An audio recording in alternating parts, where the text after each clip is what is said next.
Ampifaliana ry mpiara-mianatra namana isany no hiantranona iarahana aminao amin'ity sabata ity. Sabata voalohany amin'izao taona vaovao izao. Miarabanao sy ny ankonanao natrahatra ty taona vaovao ity ary mirary soa ho anao ihany koa sy ny ankonanao mba ho taona izay anaovantsika fanandramana misy kokoa no tamin'ny lasa rehetra mba ahafahantsika miara-dalana, miara-dia amin'ny tompo. Hiditra amin'ny dinika ifanaovana eto isika androany. Ny dinika ifanaovana moa dia ny bokin'ny Filipianina sy Kolosianina nampitondraina amin'ny lohateny hoe mampifandray ny lanitra sy ny tany amin'ny ankapobeny. Fa ny tamin'ity rahantsika androany ity dia ny hoe enjehina nefa tsy nafoy. Miaraba ny mpiara-mianatra amiko ihany koa amin'ity maraina ity. Tompany ombanao mandrakariva ny fahasalamana ho anao. Mialohan'ny rahantsika mandinika miara-mianatra ten'Andriamanitra raha sabata izao dia ndeha hiaraka hivavaka isika. Andriamanitra rainay tsara indrindra izay ny an-danitra misotranao izahay no ity sabata omenao anay ity amin'izao taona vaovao izao. Ingene mba ho fotoana mamo anay ny fiaraha-mianatra ary mba ho tsapanay mandrakariva fa miteny aminay amin'ny rarazany teny izany ianao. Mitahiry reto mpiara-mianatra rehetrarehetra reto aoka ny fahasoavanao ho ampy mizara aminay rehetra ireto. Petraka-piara-tananao ary ny fotoana mivavaka tononona sy angatana nara Jesosy rehetra ihany. Amen. Amen.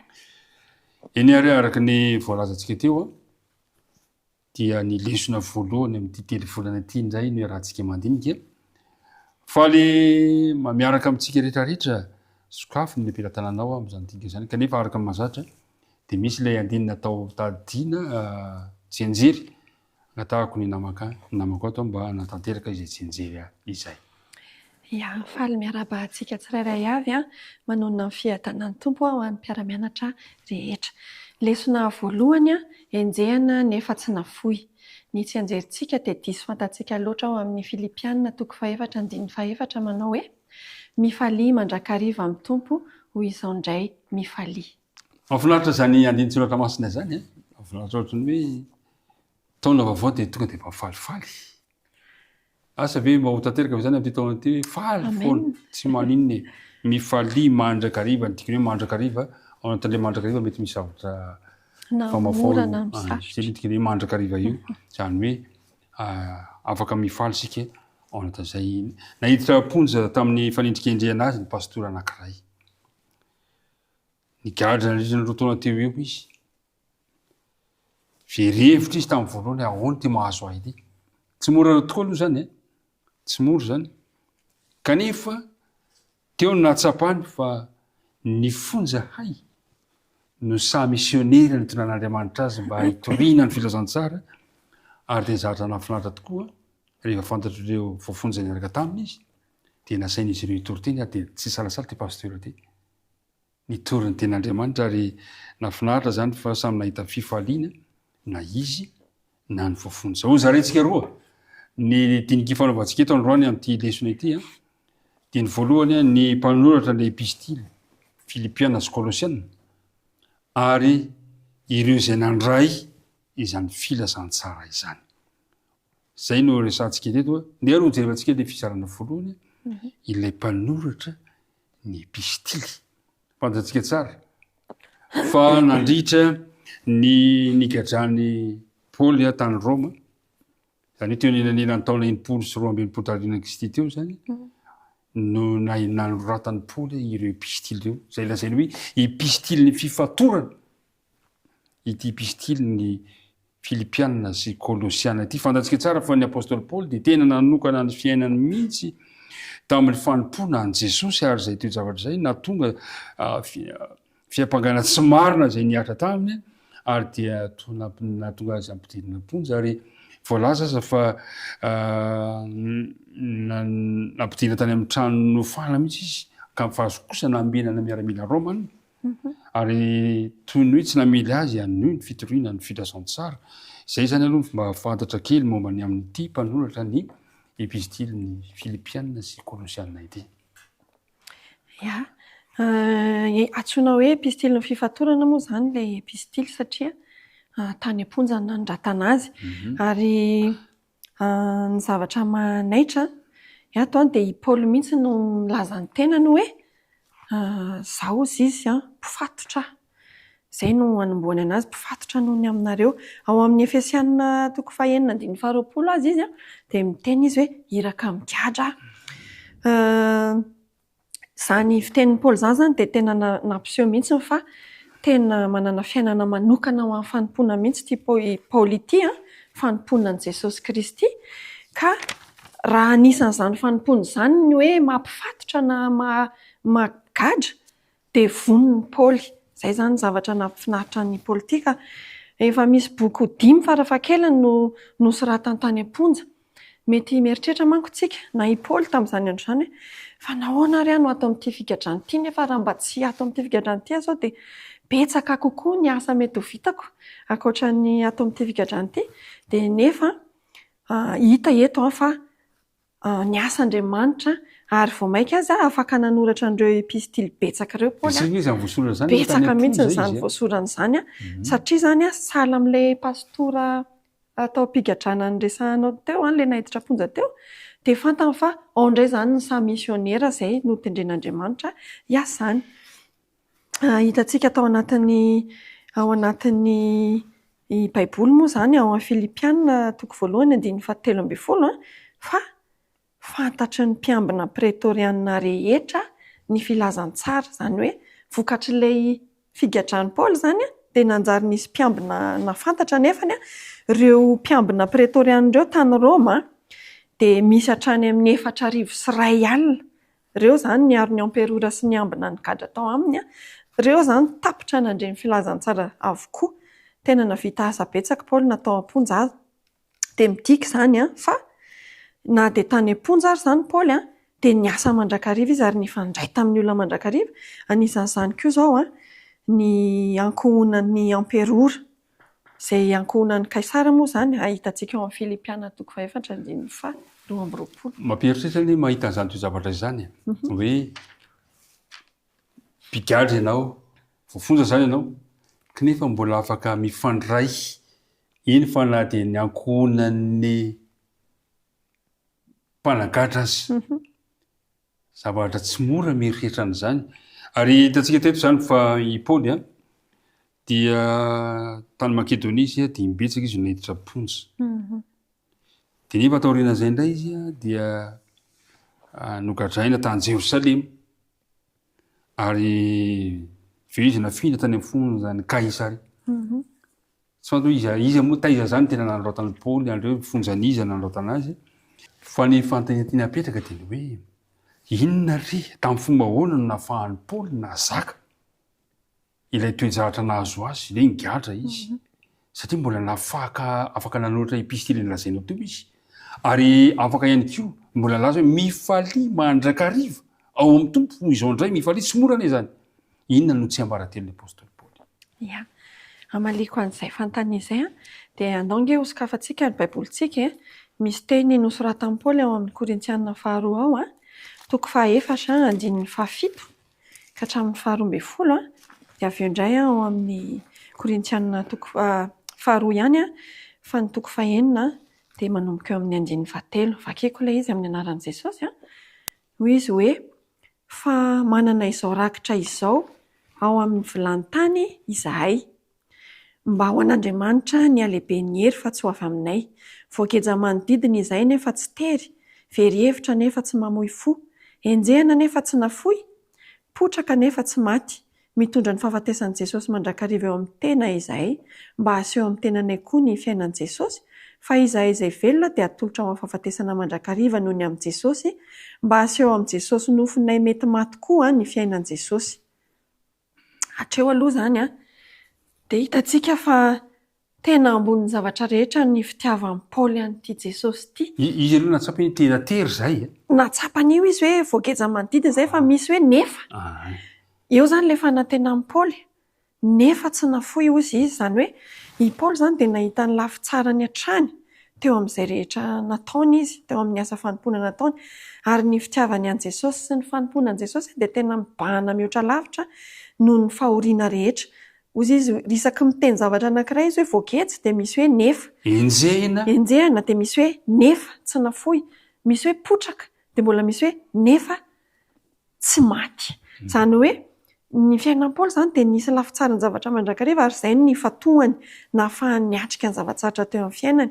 Io izany dia hoe fantatry Paoly fa tsy nafoy izy. Ahoana moa ny ahafantaran'i Paoly fa tsy nafoy izy? Ny tsiambaratelony izany dia teo amin'ilay fifandraisany tamin'Andriamanitra. Mahatsiaro mandrakariva izy ny fomba rehetra ny tantanan'Andriamanitra amin'ny fiainany tamin'ny lasa. Ary tahaka izay koa moa izany ny tokony fomba fisainantsika mba ahazoantsika mifaly mandrakariva dia mahatsiaro an'ireny fomba mahafinaritra izay ny tantanan'Andriamanitra amin'ny fiainantsika ireny. Misy anankiray ihany koa ato voalazan'ny lesona ato ho antsika dia anisan'ny lehibe indrindra ahatonga antsika hiatrika an'ireny zava-tsarotra eo amin'ny fiainan'ireny sy ny olona ireny dia ny Baiboly izay teny fahamarinana hozy izy satria afaka mandray lesona avy amin'ny fahadisoan'ny hafa isika. Efa fantatsika moa fa misy tantaram-piainan'olona maro be ao amin'ny Baiboly ao ary hitantsika ny andohany, ny fiafarany, ny fahadisoany, ny zavatra marina nataony dia rehefa mandray lesona avy amin'ireny isika dia tsy lavo amin'ny fandriky Satana. Mahafinaritra izany ry mpiara-mianatra namana. Matetika tokoa isika no malaim-panahy hifatoko amin'ny toe-javatra misy eo amin'ny fiainantsika. Toy ny hoe ny fahalemetsika, ny tsy fombiazantsika tamin'ny lasa ka mahatonga antsika ho kivy. Eto izany ny tsiambaratelon'i Paoly dia ny fahafantarany fa Andriamanitra tsy mahafoy. Eo mandrakariva ny fanatrehan'Andriamanitra ary tiako ihany koa ny mba hitarika ansaintsika amin'izao taona vaovao izao. Mety handalo zavatra sarotra isika, mety handalo zavatra manahirana sy mafy isika, mety hankivy antsika. Fa dia tarihina isika, atsapa isan'andro san'andro fa Andriamanitra tsy mahafoy antsika. Ka dia raha isika ampoly tenin'ny Paoly manao hoe mifalia mandrakariva amin'ny tompo hoy izao indray. Mifalia andeha hiditra amin'ny fizarana faharosady isika. Ilay hoe izy ary fantatsika izany izao ilay nanoratra azy fa i Paoly nanoratra ireo epistily ireo fa izy ary no nandray ilay afatra nampitain'i Paoly voalohany tamin'izay rehetra niarahany tamin'Andriamanitra satria fantatsika tsara fa nanao an'izany asa izany ity apôstôly ity. Resaka amin'ny Paoly tao Filipy moa izany isika eto izao. I Filipy dia tanàna ao a Makedonia izy ity. Tanàna voalohany amin'ny zaran-tanin'i Makedonia hozy izy sady zanona mpanjakana hozy izy Filipy izay ny voasoratra ao amin'ny asan'ny apôstôly toko 2:10 andininy fa 12. Io tanàna io izany dia anisan'ny ataontsika hoe tanàna manan-danja be izy io tamin'izany taona izany satria natsoina hoe nomena sata aloha izy ilay ilazana ny toerana ambony indrindra azo omena ny tanàna anankiray dia ny olom-pirenena ao izany Zay teraka ao. Zay teraka ao izany dia tonga dia manana tombotsoa hoe ohatran'ny hoe zoom-pirenena izay mihitsy ilay izy. Dia nampifandray an'i Roma sy ny atsinanana izy io. Ka rehefa nanao asa fitoriana betsaka tao izany Paoly ka lasa nisy kristianina betsaka tao dia izany nahafahany nitondra ny filazantsara hatrany amin'ny tanàna maro hafa manodidina. Ny fanteniketiko apetraka hoe kanefa raha ny programan'i Paoly tsy tany Filipy no programan'i Paoly satria rehefa nandray hafatra izy dia tonga dia nandeha izy handao ary fa raha ny eritreritry Paoly dia hoe tonga dia andeha hivala any saika ho any Asie Mineure izy. Saingy izao hoe noraran'ny fanahy masina. Ahoana mba azoana zavana ny hoe noraran'ny fanahy masina. Fa inona ny antony fa angamba andrara tsy andeha akarỳ nefa tokony hitorena filazantsara. Fa inona ny mety antony mahatonga an'izay? Dia mazava ilay izy satria izao ity asa ity mankony dia tsy asantsika izy ity fa asan'Andriamanitra. Andriamanitra izany te hamonjy fanahy ary manana paikady Andriamanitra fa tsy paikadintsika izany no andeha hoentintsika hanao an'ity asa fitoriana ity fa paikady avy amin'Andriamanitra ary ny fanahy masina izay mahafantatra an'ilay paikady no maniraka hoe ary aloha dia izay vao ary satria manko ny zava-misy eto dia ito Filipy ito mihitsy n'ilay tanàna ohatrany hoe ivo afaka niparihan'ilay filazantsara satria hitantsika izany avy eo izany tsy hoe adino akory ilay Asia Minora izany fa tratra ihany izy avy eo noho ny fakanesana tato amin'ity Filipy ity. Voalaza fa ny ampitatra any Amfipolia, Apollonie, Tesalonika ary Beria ny filazantsara araka ny voalaza ao amin'ny asan'ny apôstôly toko fafito amby folo ary avy eo ihany koa dia mbola nitatra ihany ary voalaza manokana moa fa anisan'ny niova fo tamin'izany i Lydia sy ny ankohonany izay hitantsika ao amin'ny asan'ny apôstôly toko fahaenina amby folo misy an'izay.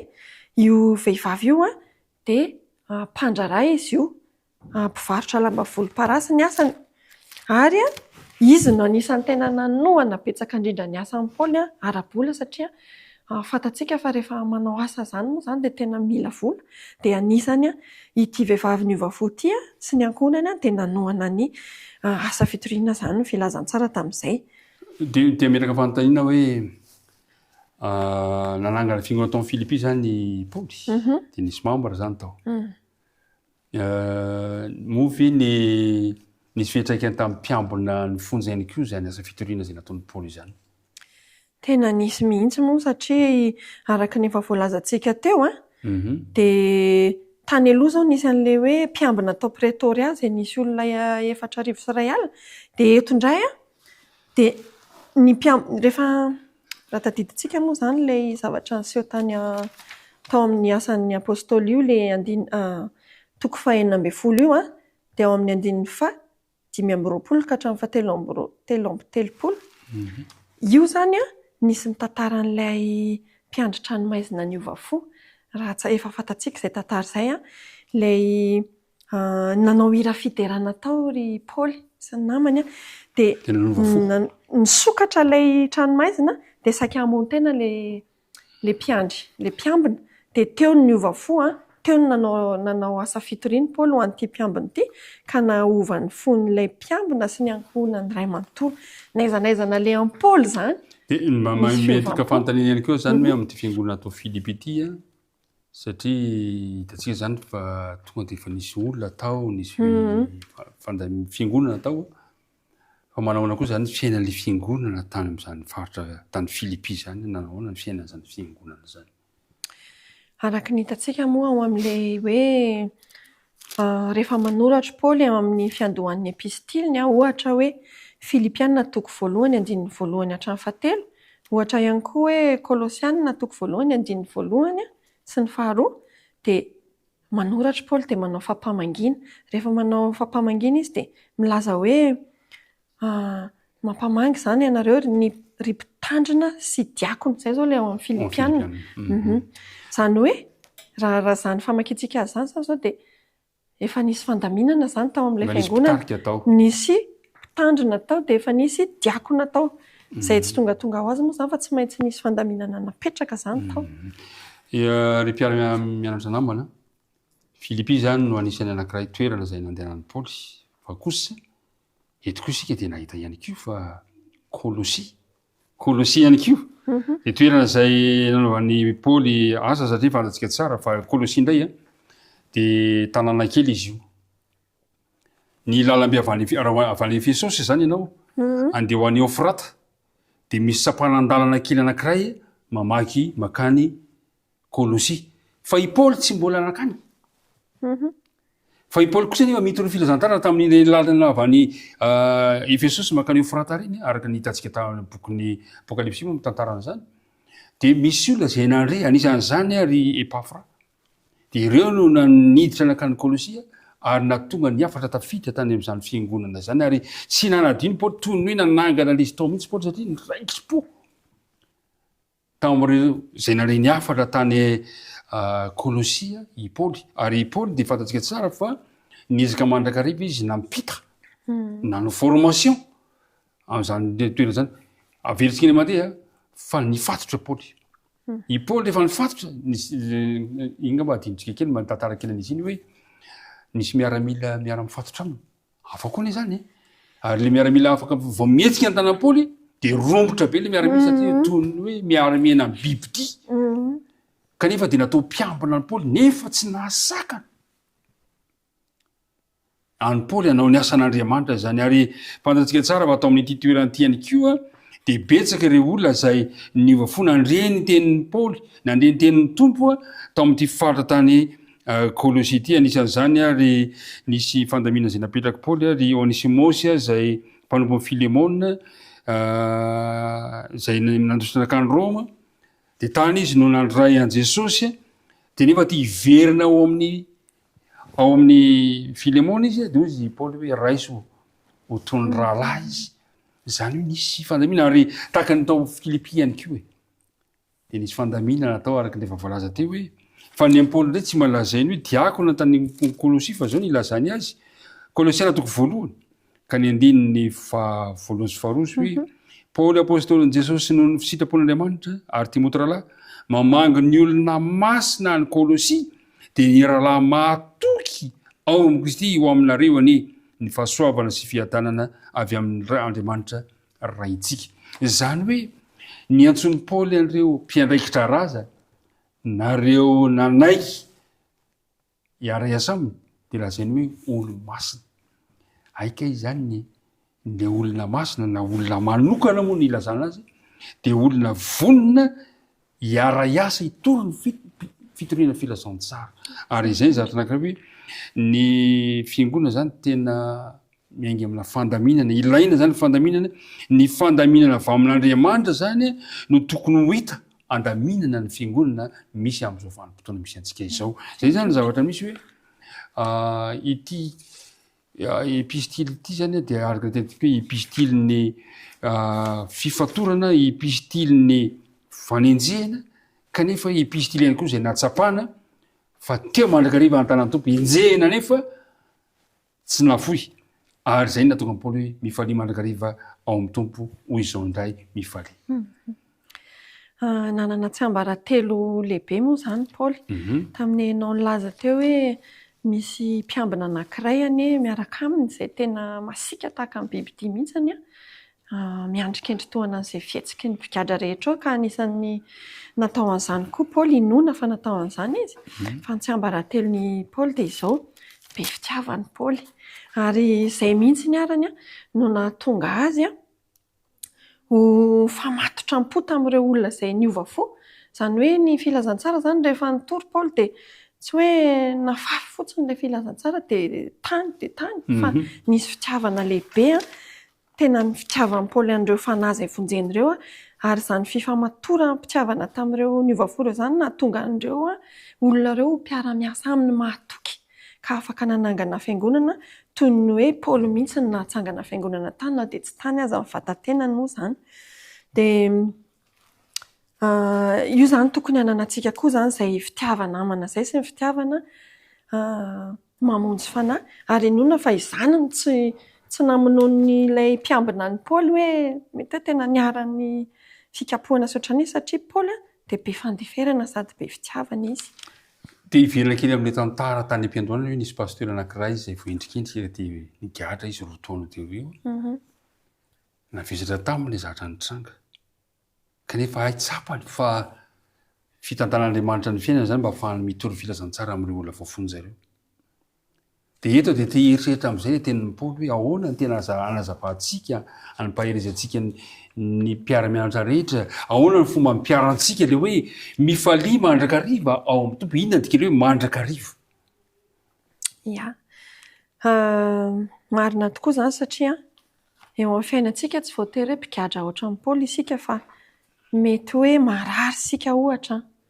na namoy olon-tiana isika na very asa isika na misy manantaina fotsiny aza amin'ny vatantsika de efa mampahory antsika zany rehetra zany de mipetraka ilay fanontaniana hoe mifaly mandrakariva amin'ny inona moa zany isika kanefa ny fipetraka io fanontaniana io de izao hoe na inona toe-javatra misy atsika inona no azontsika hifaliana mandrakariva zay zany le fanontaniana na inona na mafy tao inona aza de misy zavatra azontsika hifaliana mandrakariva toy ny hoe ny am Paoly zao hoe toy ny fitiavany an Jesosy sy ny fanompoana an Jesosy satria fantany ny valisoa ho azony ao aoriana zany fa ho tafaraka amin'i Jesosy mandrakizay any an-danitra izy ary avonjy fanahy maro izy avonjy ny namana maro izy tsy ho tratry ny fahaverezana izay fitiavana an Jesosy sy ny fanompoana zay zany sy azontsika ny lanitra izay no azontsika hifaliana mandrakariva na inona miseho re mpiara-mianatra ny lesona sekoly sabata lesona goavana no nomeny tompo atsika tamin'ity sabata ity